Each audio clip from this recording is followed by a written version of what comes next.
Welcome to Motivational Humanity. You are not alone. Most people live their lives waiting for permission. Permission to dream. Permission to start. Permission to be different. But the truth is, the 1% who rise, who build, who become are the ones who stop waiting. They do what the 99% refuse to do. They choose courage over comfort. So the question is, which one are you? I remember a young woman who once came to one of my talks, exhausted, burnt out, and quietly broken. She said, "I've done everything they told me to do. The degree, the job, the perfect relationship, but I feel empty. What's wrong with me?" And I looked at her and said gently, "There's nothing wrong with you. You're just living someone else's story." Her eyes filled with tears, and she whispered, "Then whose story am I supposed to live?" I smiled and said, "The one that scares you the most." That conversation changed her life.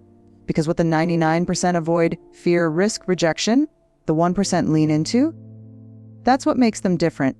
Not luck, not talent. Just the willingness to walk a road that few will even dare to look at. Most people spend their whole lives chasing comfort. The comfort of knowing what's next, the comfort of having things figured out, the comfort of staying in places that feel safe. It's almost like we've been taught that comfort equals success. That if life feels calm and predictable, we must be doing something right. But here's the truth that most people never discover. Comfort is often the silent killer of growth. It feels warm, it feels familiar, and it slowly lulls you into mediocrity. Think about it. Every breakthrough in your life came from discomfort. Every time you grew, something had to stretch. You had to lose something, face something, or walk through something uncertain. Growth doesn't happen when you're comfortable. Growth happens when you're willing to be uncomfortable long enough to become someone new. The 99% of people avoid that. They build their lives around safety. They stay in jobs that drain them because at least they pay the bills. They stay in relationships that suffocate them because they fear being alone. They silence their dreams because what if they fail? What if people laugh? What if they're not good enough? That's the thing about fear. It disguises itself as logic. It tells you that you're being realistic, when in truth, you're just avoiding risk. And risk is where life truly begins. Now, the 1%, the ones who rise, who build legacies, who leave an impact, they live by a different rule. They see discomfort not as something to run from, but as a teacher. They lean into it. They expect fear to show up and still choose to act. They understand that courage is not the absence of fear. Courage is the choice to walk into the unknown while fear tags along. It's not that the 1% don't get scared. They just don't let fear make the decisions. They let purpose make them. Imagine a runner training for a marathon. Every single day, their muscles ache, their lungs burn, and part of them wants to stop. But they don't. Because they know the pain isn't punishment, it's preparation. The discomfort is building capacity, and the same is true in life. Every uncomfortable situation you face is training your soul for something greater. When you step outside your comfort zone, you begin to rewrite the story your fear told you about yourself. You realize you're stronger than you thought. You realize the walls you built to protect yourself were never walls, they were cages. And once you taste that kind of growth, you can never go back to comfort again. Because you start to see comfort for what it really is, a trap disguised as peace. So the question becomes, are you willing to trade temporary comfort for lasting growth? Because that's what separates the 1% from everyone else. They choose the hard road, the uncertain path, the vulnerable route. Not because they love pain, but because they've learned that pain has a purpose. The 1% wake up and do the uncomfortable thing first. They take the risk, they make the call, they start the project, they speak their truth. And while the 99% are still convincing themselves that it's not the right time, the 1% have already turned their fear into fuel. Growth begins where comfort ends. And if you can learn to live in that space, that wild, uncertain, beautiful space, you'll begin to see that discomfort isn't your enemy. It's your invitation. Your invitation to become someone the 99% will never dare to be. Most people spend their lives following invisible rules, rules that no one remembers agreeing to, but everyone still obeys. Go to school, get a job, buy a house, stay quiet, don't question, don't stand out. These unspoken expectations shape us long before we realize it. And by the time we do, we're already tangled in them, living someone else's version of success, thinking someone else's thoughts, wearing someone else's mask. This is what the 99% do. They follow because following feels safe. It feels good to belong. It feels good to be accepted. But belonging and fitting in are not the same thing. Fitting in means twisting yourself into a shape that others will approve of. It means dimming your light so you don't make anyone uncomfortable. It means silencing your truth because the truth might cause conflict. But belonging, real belonging, begins when you stop trying to be liked and start choosing to be real. The 1% understand this difference deeply. They refuse to live on autopilot. They question everything, the systems, the traditions, the shoulds that everyone else blindly obeys. They ask, why do we do it this way? And who benefits when we stay small? They are curious, restless, and sometimes misunderstood because questioning the world threatens those who are comfortable in its illusions. It takes courage to question what everyone else accepts. Because when you do, you risk losing approval. You risk being seen as difficult or rebellious. But every great change in history began with someone who was willing to challenge the narrative. Someone who said, no, this doesn't make sense. There has to be another way. And sometimes that person was ridiculed before they were respected. But that's the price of living authentically. Being willing to stand alone before the world catches up. Following the crowd feels safe because it promises belonging. But true belonging is never found in imitation. It's found in integrity. It's found when you stop asking, what will they think? And start asking, what do I believe? The 1% are not contrarians for the sake of rebellion. They question because they value truth over tradition. They want to understand life deeply, not just perform it. They aren't satisfied with borrowed beliefs. They want lived wisdom. There's a quiet power in that. Because when you begin to question, you start to wake up. You start to notice how much of your identity was built by what others told you was acceptable. You start to realize how much of your potential has been trapped under the weight of normal. And then something shifts. You begin to see the world differently. You begin to listen to your own voice instead of the noise. You start making choices that don't make sense to others, but make perfect sense to your soul. That's what freedom looks like. It's messy, it's uncertain, and sometimes it's lonely, but it's real. You see, the 99% live reacting to life. The 1% live creating it. They don't wait for permission to think differently or act differently. They give themselves permission. They know that the price of authenticity is misunderstanding, but the reward is peace. It's easy to blend in, it's easy to follow. But it takes deep courage to say, I choose a different path. That's the path that leads to meaning, to purpose, to impact. So maybe it's time to stop asking how to fit in and start asking what you're willing to stand for. Because the moment you begin to question everything you were told to be, you open the door to everything you were meant to become. Most people spend their lives trying to appear strong, to look unshaken, to convince the world that they've got it all figured out. From the outside, it looks like strength. The straight posture, the confident smile, the carefully curated version of themselves. But underneath all of that, there's often exhaustion, loneliness, and the quiet ache of pretending. The 99% believe that vulnerability is weakness. They've been taught that showing emotion is dangerous, that crying is failure, that asking for help means you're not enough. So they hide behind masks, thinking those masks will protect them. But the truth is, those masks don't protect you. They isolate you. They build invisible walls between you and the people you long to be close to. Because when you hide your pain, you also hide your capacity for love. When you guard your heart so tightly that no one can hurt you, no one can really touch you either. We live in a culture that praises the highlight reel and punishes honesty. We've been rewarded for pretending, applauded for perfection, and conditioned to avoid anything that looks like too much. So we shrink. We play small. We post the perfect pictures and speak the right words, hoping someone will notice the version of us that isn't falling apart. But the 1%, the rare ones who live deeply and love fully, they do something most people can't. They allow themselves to be seen, not the polished, filtered version of themselves, but the real one, messy, uncertain, still figuring it out. They share their truth even when their voice shakes. They admit when they're scared. They cry when it hurts. They let others in. And that takes enormous strength. Because vulnerability is not about oversharing or being dramatic. It's about honesty. It's about standing in your truth without armor. It's about saying, "This is who I am," even when you know some people might not accept it.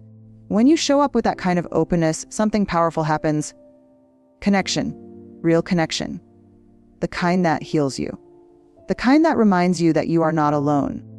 We think we earn love by being perfect, but we actually earn it by being authentic. We bond through imperfection, not performance. The 1% understand that vulnerability is not the opposite of strength. It's the foundation of it. You can't build courage on top of denial. You can't find freedom while hiding from yourself. When you deny your pain, it doesn't disappear. It just owns you from the shadows.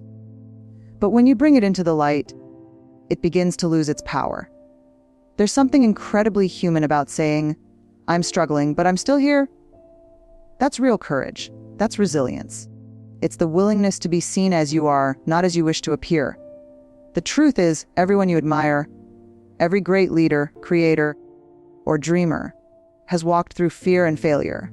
They've doubted themselves, questioned their worth, felt lost and small. The difference is, they didn't hide it. They let those experiences shape them, not shame them. So, the next time you want to pretend you're fine when you're not, remember this: vulnerability is not a liability. It's your superpower. It's the thing that connects you to humanity, to love, to truth. When you stop running from your emotions, you finally meet yourself. The version of you that doesn't need to prove anything to be worthy. The 99% think strength means never breaking. But real strength is knowing that you can break and still rise. It's the courage to say, "I'm not okay right now," and trust that it's okay to not be okay. Because the moment you let yourself be seen, you give others permission to do the same. And that's how the world changes. One honest, vulnerable heart at a time. We live in a world addicted to consumption. Every day, we are surrounded by endless streams of information, entertainment, opinions, and distractions, all begging for our attention. People scroll for hours, double, tapping other people's lives while silently wondering why theirs feels so small. The 99% are constantly consuming validation, consuming comparison, consuming noise. They wake up, check their phones before they even check in with their own hearts. And by the time the day ends, their minds are full, but their souls are empty. Consumption feels safe because it doesn't require you to risk anything. You can sit behind a screen and watch others create, build, and express while you quietly convince yourself that one day you'll do the same. But that one day rarely comes because the more you consume, the more paralyzed you become. You start to believe that everything has already been said, that you're not talented enough, that your voice doesn't matter. And that's exactly how dreams die, not with a loud crash, but in quiet hesitation. The 1%, however, live differently. They are not content with just consuming, they create. They take what they've learned, what they've felt, what they've survived, and they turn it into something. A story, a business, a piece of art, a new way of thinking. Creation is not about perfection. It's about contribution. It's about saying, "I have something inside me that deserves to exist in the world." And here's the truth: creating is scary. It exposes you. When you create, you risk criticism. You risk failure. You risk people not understanding you. But the alternative, staying silent, staying hidden, is far more painful. Because deep down, every human being longs to express, to leave a mark, to say, "I was here, and I made something that mattered." The difference between consuming and creating is courage. The courage to turn your ideas into action. The courage to let your voice be heard. The courage to share something even when it's imperfect. The 1% don't wait to feel ready. They start messy. They learn along the way and they refine through doing. They know that creation is the ultimate act of vulnerability. It's standing in front of the world and saying, "This is me. This is my truth." And yes, it might not be for everyone. Some people will judge, others will ignore. But someone, somewhere will be moved. Someone will see themselves in your words, your art, your story. And that's worth everything. When you create, You move from being a spectator of life to a participant in it. You begin to realize that you have power. The power to influence, to inspire, to build, to shape the world around you. That power doesn't come from being perfect. It comes from showing up, from choosing to bring something into existence that didn't exist before you decided to be brave enough to make it real. And something amazing happens when you start creating. You stop comparing, because your focus shifts from what others are doing to what you are becoming. You stop needing validation because you're too busy building something meaningful. You start living with purpose, not performance. The 99% consume because it's easy. The 1% create because it's necessary. It's how they process pain, how they heal, how they contribute. They know that even if no one claps, the act of creating itself is sacred. It's proof that they are alive, awake, and courageous enough to try. So maybe it's time to stop scrolling and start expressing, to stop watching and start writing, painting, building, speaking, whatever it is that sets your soul on fire. Because the truth is, you were never meant to just consume the world, you were meant to create it. Most people spend their lives waiting for the perfect opportunity, waiting for the right moment, waiting for everything to line up perfectly before they make a move. They wait for clarity, for motivation, for permission. They wait for fear to disappear, for confidence to magically appear, for everyone around them to nod in approval. And while they wait, life happens. Days turn into weeks, weeks turn into years, and dreams quietly slip away, unnoticed. Waiting becomes a kind of prison, one built not of bars but of hesitation, doubt, and invisible what-ifs. The 99% wait because it feels safe. Waiting allows them to avoid failure, disappointment, and rejection. Waiting is passive. It doesn't require courage. But here's the hard truth: waiting never leads to transformation. Waiting never leads to growth. Waiting never leads to the life you're longing for. Life doesn't reward those who are patient in fear. It rewards those who act in courage. The 1%, however, understand that there is no perfect timing. There is no right moment when the stars align and everything falls neatly into place. The perfect time is an illusion. Waiting for it only delays the inevitable, that they will have to face their fears, take action, and step into uncertainty eventually. The 1% act before they feel ready. They act despite their fear, their doubt, and their insecurities, because they know that action creates clarity, not the other way around. Consider this: the first step is always the hardest. It's terrifying to start something new, to speak your truth, to take a leap of faith. Your mind screams reasons to stay put. It tells you that you're not ready, not capable, not deserving. And that's exactly when you must act. Courage is not the absence of fear, it's moving forward in spite of it.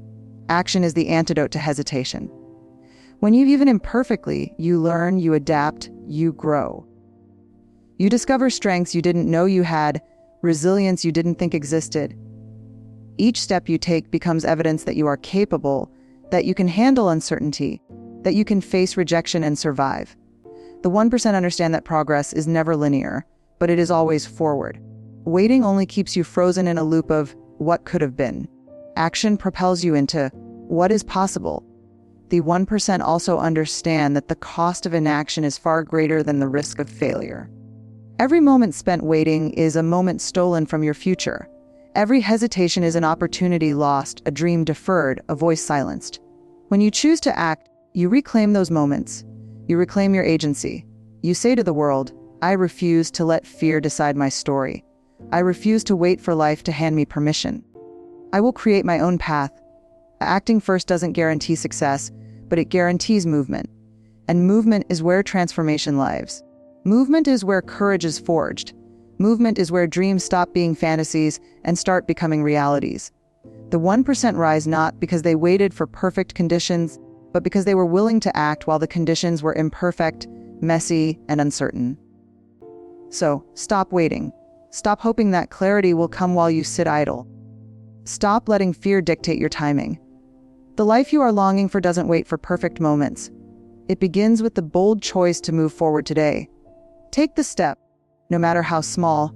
Speak the word, write the line, make the call, start the project, risk the rejection. Because the difference between the 99% and the 1% isn't talent, luck, or circumstance, it's action. Action turns dreams into realities. Action turns fear into courage.